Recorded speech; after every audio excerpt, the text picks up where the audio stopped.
நம்ம Ashwin sweets and ஸ்நாக்ஸை ஆஸ்திரேலியாவுக்கு export பண்றதுக்கு காண்டாக்ட் பண்ணுங்க 7373755163.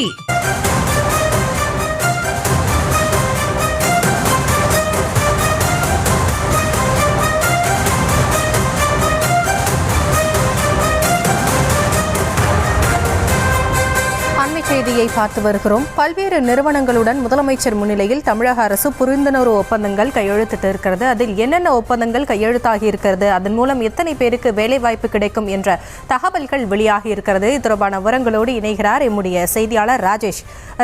முழு விவரங்களை வழங்கலாம். வணக்கம்.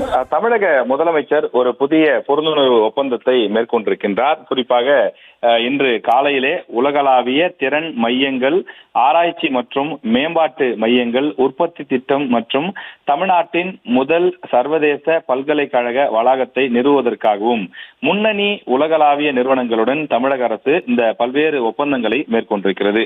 இதன் மூலமாக பல நன்மைகள் தமிழ்நாட்டுக்கு கிடைக்கும் என்று சொல்லப்பட்டிருக்கிறது. குறிப்பாக சுவிட்சர்லாந்தை சேர்ந்த சப் நிறுவனம் தனது உலகளாவிய திறன் மையம் மற்றும் ஜெர்மனியை சேர்ந்த நார்டெக்ஸ் நிறுவனம் தனது ஆராய்ச்சி மற்றும் மேம்பாட்டு மையம் ஆகியவற்றை தமிழ்நாட்டில் முதல் முறையாக நிறுவ முன்வந்திருக்கின்றன. இந்த சப் நிறுவனம் அமைக்கப்பட உள்ள மையத்தின் மூலமாக 220 பேருக்கும், நார்டெக்ஸ் நிறுவனம் அமைக்க உள்ள மையத்தின் மூலமாக 1000 பேருக்கும் புதிதாக வேலைவாய்ப்புகள் உருவாகும் என எதிர்பார்க்கப்படுகிறது. இந்த இரண்டு நிறுவனங்களின் முதலீடுகள் மூலமாக மொத்தம் 1200 உயர்தர ஊதியம் வழங்கக்கூடிய வேலைவாய்ப்புகள் தமிழ்நாட்டு இளைஞர்களுக்கு கிடைக்கும் என்று எதிர்பார்க்கப்படுகிறது.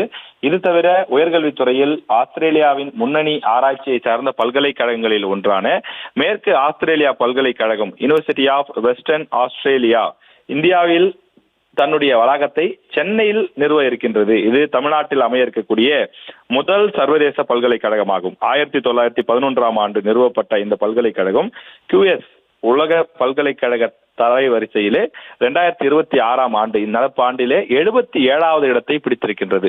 சென்னை வேளச்சேரியில் சுமார் 125 கோடி முதலீட்டில் இந்த பல்கலைக்கழகம் உருவாக்கப்பட இருப்பதாகவும் இதன் மூலமாக 200க்கும் மேற்பட்டோர் நேரடியாகவும் மற்றும் மறைமுகமாகவும் வேலைவாய்ப்புகளை பெறக்கூடிய சூழல் உருவாகி இருக்கிறது என்றும் தெரிவிக்கப்பட்டிருக்கிறது. இது தவிர உதிரி பாகங்கள் நிறுவனங்களும் கொண்டு வரப்பட்டிருக்கின்றது. காஞ்சிபுரம் மாவட்டம் சிப்காட் அங்க இருக்கக்கூடிய அந்த பிள்ளைப்பாக்கம் தொழிற்பூங்காவிலே 300 கோடி முதலீட்டில் உற்பத்தி நிலையம் அமைப்பதற்கான புரிந்துணர்வு ஒப்பந்தத்தில் தமிழக அரசு கையொப்பமிட்டிருக்கிறது. இதன் மூலமாக சுமார் 1500 பேருக்கு வேலைவாய்ப்புகள் கிடைக்கும் என்றும் தமிழக அரசின் செய்திக்குறிப்புகளில் வெளியிடப்பட்டிருக்கிறது. எனவே தமிழக அரசை பொறுத்தவரையிலே தொடர்ந்து இளைஞர்களுக்கான வேலைவாய்ப்பை உருவாக்கவும் தமிழ்நாட்டினுடைய பொருளாதாரத்தை மேம்படுத்தவும் தொடர்ந்து செயல்பட்டு வரக்கூடிய சூழ்நிலையில் இன்று கையொப்பமாகியிருக்கக்கூடிய இந்த புதிய ஒப்பந்தங்கள் தமிழ்நாட்டிற்கு மேலும் வளர்ச்சியை வலுவை கொடுக்கக்கூடிய வகையிலே அமைந்திருக்கிறது.